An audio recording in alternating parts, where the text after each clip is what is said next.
Deputy President, the public record shows at least one media outlet and some individuals involved at the time have taken public responsibility for their lobbying or actions contributing to the fateful decision almost 25 years ago.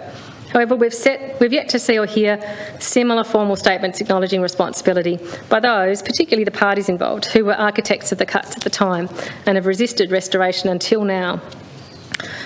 Madam Deputy President, why should acceptance or otherwise of responsibility matter so much? Why am I raising this now? It's because acceptance of responsibility is the first indicator that a lesson has been learned. And importantly, a lesson learned has a good chance of not being repeated. And that is why this silence on accepting responsibility from key players is concerning. I find it actually, to some extent, unnerving.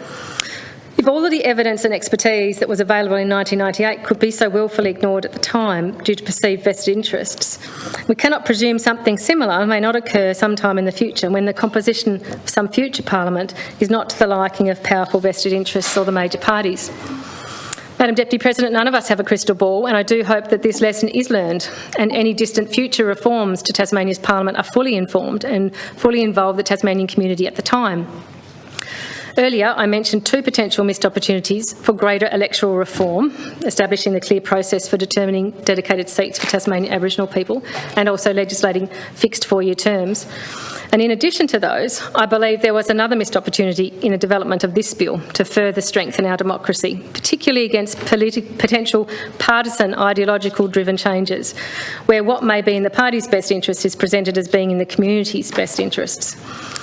There was an opportunity for the consultation process here to also canvass further amendments to the Constitution Act 1934, requiring either a referendum on any future structural and or composition changes to either house of this Parliament, or at least requiring a two-thirds majority vote in each chamber on any bills seeking structural or composition changes to either house.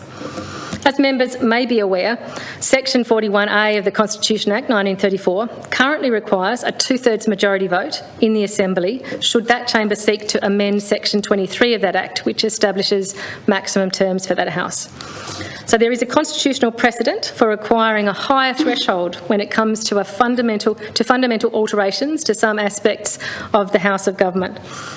Madam Deputy President, I believe, just as the Premier went beyond simply returning the Assembly to 35 MPs by putting out to consultation his proposal to expand the allowable numbers in Cabinet in an effort to future-proof future governments as part of this bill, there was an opportunity to also consult on requiring a two-thirds vote for future structural change and or requiring a referendum on any such change in order to future-proof future parliaments. Neither are a panacea in themselves necessarily, but they do raise the decision-making bar. They would immediately signal that such a decision is not to be taken lightly and requires specific and focused engagement with the Tasmanian electorate.